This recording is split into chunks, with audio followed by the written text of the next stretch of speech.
Okay, so what is important to see here is the presence of your Brunner's gland.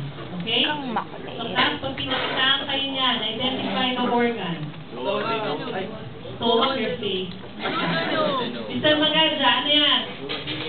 Duodenum. Brunner's gland.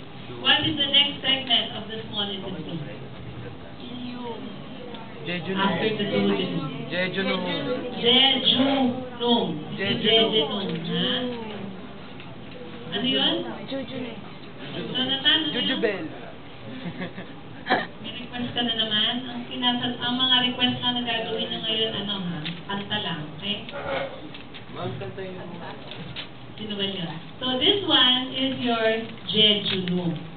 How do you differentiate between the jejunum and the duodenum? Siyempre, still, no submucosal gland. Okay?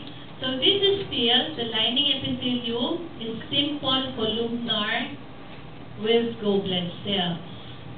And then the presence of the villi, these are the villi, new infoldings and small intestine.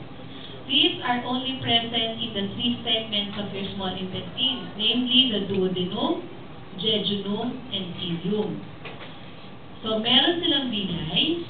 They have the four layers, which are your mucosa, submucosa, and then you have the tunica muscularis, and then the adventitia. But the difference between the jejunum and the duodenum, you look at the submucosa. Okay? All of them will be the same. May lining epithelium of simple columnar with goblet cells. These are called intestinal glands. Okay? These are called intestinal glands found in the lamina propria. And then you still have this one, that is the, what's this? Look. Muscularis mucosa. Ryan, ano naman sinagot mo? Anyway, this one is the submucosa. If you do not find any glands and there are villi, lining epithelium with simple columnar, this is your jejunum. Okay? The same thing, class. This one is the tunica muscularis. This is composed of your inner circular and outer longitudinal. Look at the delineation, class. Okay? Paano niyo how will you know if it's the inner circular? It is near the submucosa. Okay?